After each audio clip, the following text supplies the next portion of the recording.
Alright guys, it's Ryan here. I want to go over, people asking me lots of questions about the bikes and stuff.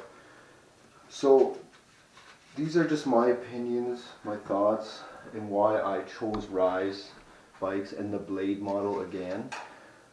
And I'm going to compare them to some other bikes too, and things that I noticed going on with the industry.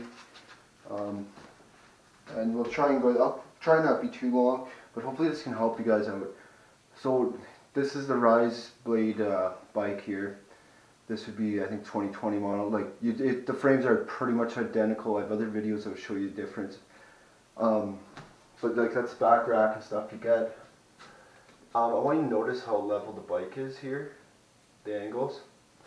Also this down tube, I want you to notice here, these angles and the gap here to here, and why I chose it. So this, and how high these handlebars are going, so where you'd be reaching from your seat, this height and this way. So I'll show you the next bike. This is one I was looking at besides the mags. It had the spoked. This is a juiced bike, and this was one I was highly considering before.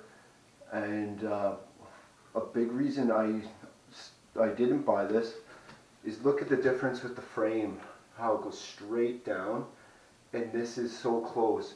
So Juice Bikes has one thing it has going for it is the suspension has 100 millimeters of travel, but the RIZE Blade only has 60 mil, but it seems to be fine. Now, if you notice how low this goes towards, like that, so you've changed your angle of attack. So when you come up a bump, if you had the tire, if this compressed in, you're slamming that down even lower into the ground. Excuse me. So I think that there is not a great design. I'm going to show you right here. That's the differences in the frame. And I'm going to let you take that in. So kind of identical here, and then they have an extra brace there, which I do like that extra brace. But see how long and flat this is compared. Now with that bar coming way down, I've heard that I've heard this from a couple of different people, and what happened was, I don't know if they've changed it, when these compressed all the way down and you've hit a bump, the tires have actually jammed up inside the frame in there, especially with low PSI. And then what it will do is it gets stuck and jammed up because everything's caught up in it, and then you have to get it out, like unjam it, you have to take the air out of the tire, etc. So that's one of the reasons I didn't go with it, is I just don't think that's a great design. Also, the RIZE bike blade is balanced, I find, and I don't think this one would be, because you have, I'm going to say that battery's 10-12 pounds, so now you put 10-12 pounds way out here, which sways a bit, and it's more right over top of your front tire. Excuse me. Now this here, oh, in the cross members too, the Juice in the RIZE, there's cross members in here that go all in the back of tubes. This doesn't have it in the bottom and stuff there, so that's you're not going to be able to, it wouldn't be rated the same. It's not structurally as strong there, I wouldn't think. So we'll go on here. Here's, oh sorry. So yeah, so that's the RIZE.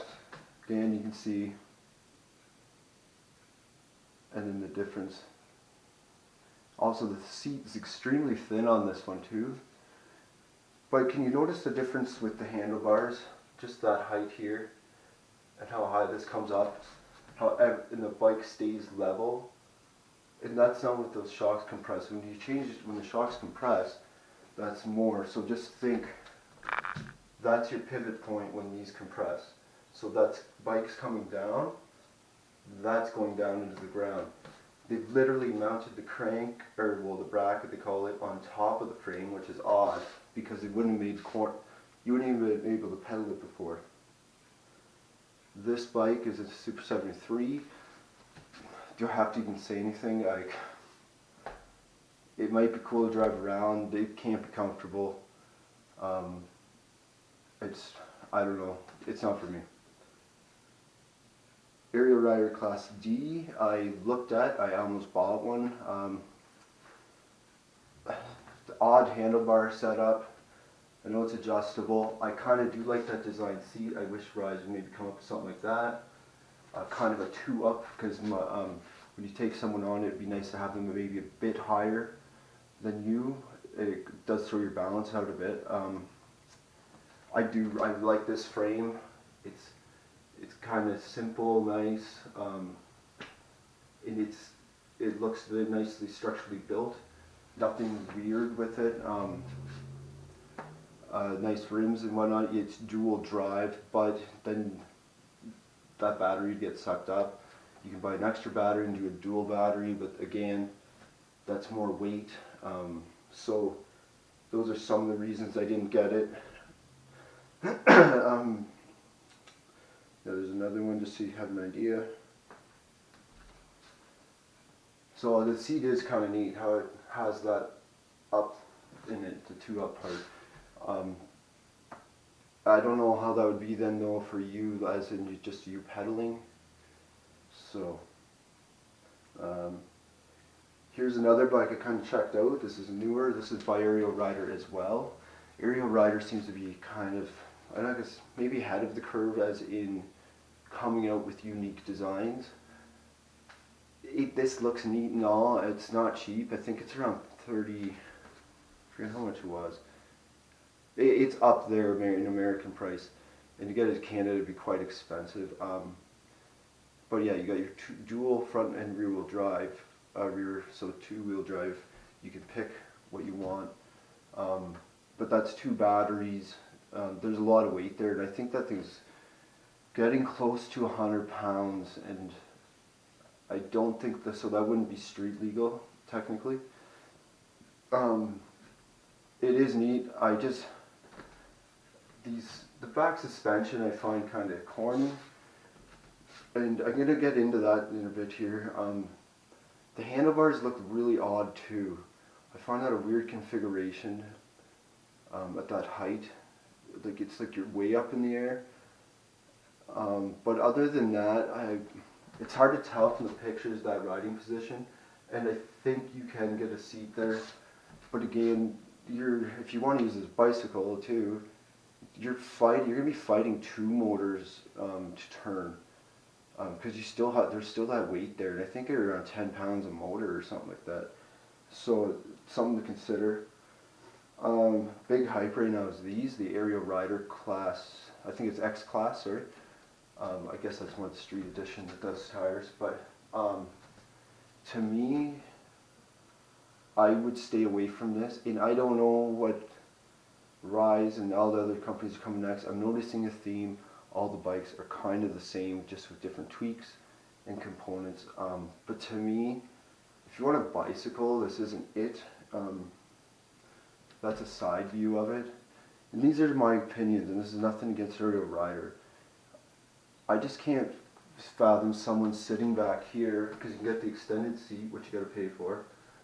You're sitting way back here, the second person, overhanging all this, which this shock to me doesn't even make sense, because it pivots here and goes up in, but it doesn't, the angle doesn't look right. Just one sec here. Sorry. The angle doesn't look right to me, and it looks like something you'd get out of a big box store. If you took this part off, it looks like a cheesy bicycle back shock, and to me it kind of is. And what I find concerning is these bushings. This is all aluminum, so these bushings are going to wear, or things are going to wear, especially when you get someone sitting on the back, because all that weight, and you're coming down this tiny little piece, and then a tiny little plate up in there. So things start to loosen, and then that is going to loosen, and then the shock as well. And so you have two people there. Then now the bouncing, I just can't see it lasting long. And it's the riding position is ridiculous. Like, you're laying down. I know you can adjust them forward or backwards, but still, to me, it's not a bicycle. It's more of like a motorcycle, and it's not like you're going to ride that on the trails. It doesn't even make sense that way. And another thing I don't like with them is, let's give you a better idea.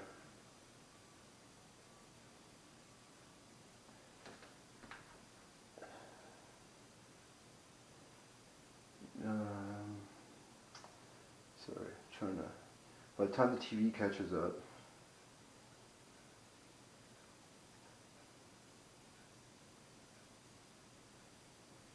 Okay.